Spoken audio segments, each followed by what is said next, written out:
In questo breve tutorial vedremo come realizzare un anello attorcigliato, ok? Un anello twisted.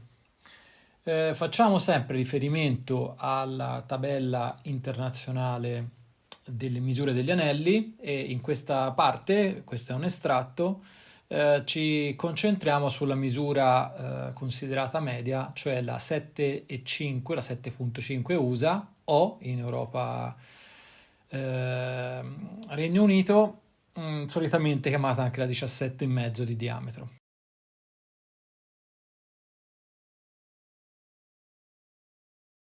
Ok, vediamo che 17,5 circa di diametro corrispondono a circa 55 mm di circonferenza. Quindi sulla vista frontale andiamo a disegnare un cerchio con il centro in 0,0, orto attivo, e un diametro di 17,53.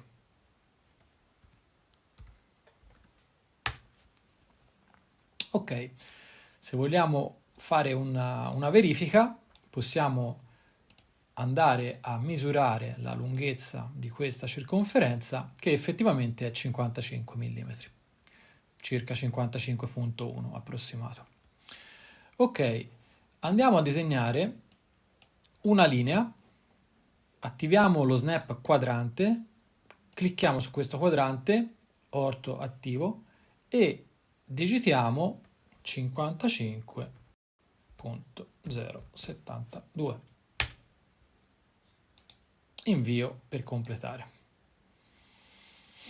Ok? Quindi se andiamo a misurare la lunghezza di questo oggetto e la lunghezza di questo oggetto sono uguali. Questa è uguale a questa.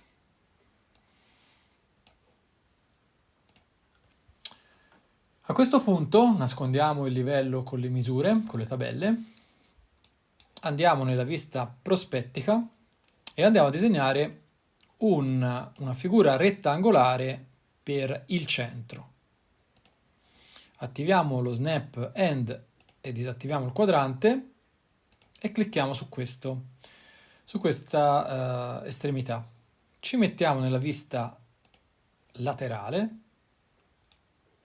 attiviamo l'opzione arrotondato, teniamo premuto il tasto Shift e andiamo a disegnarci un quadrato e poi al secondo clic andiamo a decidere quanto deve essere arrotondato negli spigoli.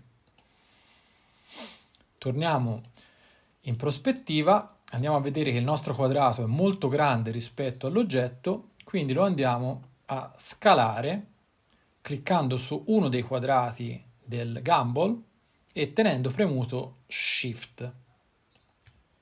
Ok, al momento manteniamo questa dimensione che poi è modificabile anche in un secondo momento. Avevo attivo Record History, non è necessaria in questa fase, ma anzi è conveniente disattivare la storia fino a che non ci servirà. A questo punto andiamo a estrudere la curva planare, che è questo quadratino, e la andiamo ad estrudere esattamente della lunghezza della linea, quindi andrò a catturare con lo snap il vertice finale della linea.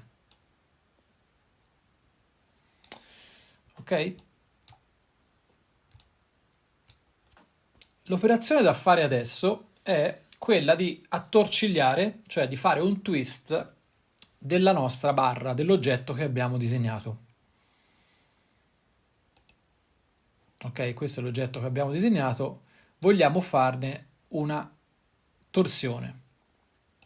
Attivo sempre la visualizzazione semitrasparente, la ghosted, in modo da poter vedere anche la linea interna. Prendo il comando twist, seleziono l'oggetto, do invio, l'asse corrisponde all'inizio di questa linea e la fine di questa linea, Poi, per capire quello che succede, posso mettermi sulla vista di destra, disattivare orto e se volete fare una prova basta dare 2 clic e muovere sostanzialmente l'oggetto. In questo modo si capisce che l'oggetto viene piegato su se stesso. Quello che ci serve è una misura esatta in modo tale che quando andremo a chiudere questa barra sull'anello, sul cerchio, l'inizio e la fine corrispondano. Quindi andremo a rifare la nostra torsione, l'oggetto è lui, l'asse parte in questo vertice e finisce qua, stavolta diremo direttamente 360 gradi. Fate attenzione che l'opzione infinito, deve essere su sì. 360 gradi e l'oggetto viene piegato su se stesso. 360 gradi. Infinito significa che non c'è discontinuità dall'inizio alla fine, altrimenti la piega sarebbe stata fatta solo nella parte centrale. Ok, torno nella mia vista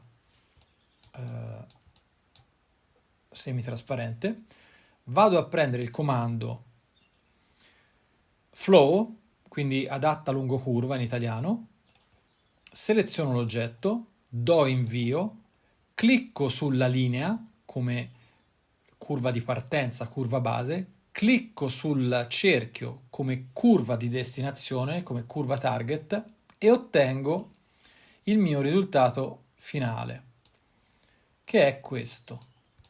Nascondo temporaneamente questo oggetto e ottengo il mio cerchio.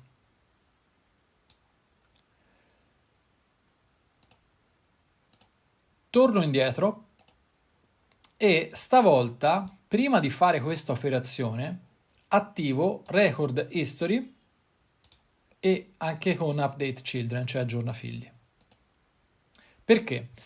Perché quando andrò a fare il mio flow, quindi questo oggetto invio, mettiamoci in ghosted, questa linea su questo cerchio, il risultato sarà lo stesso, ma adesso avrò la possibilità di modificare la mia forma semplicemente muovendo la linea di controllo.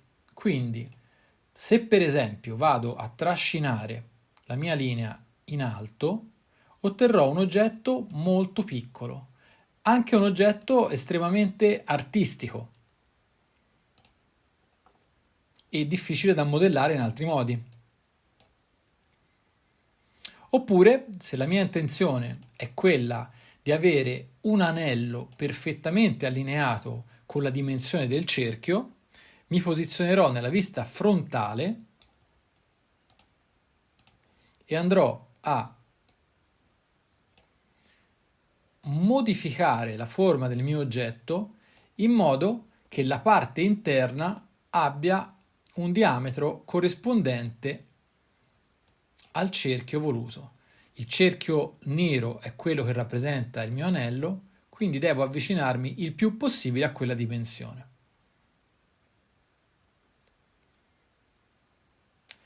Spero che questo tutorial sia utile. Nei prossimi vedremo come fare anche operazioni più complesse. Un saluto.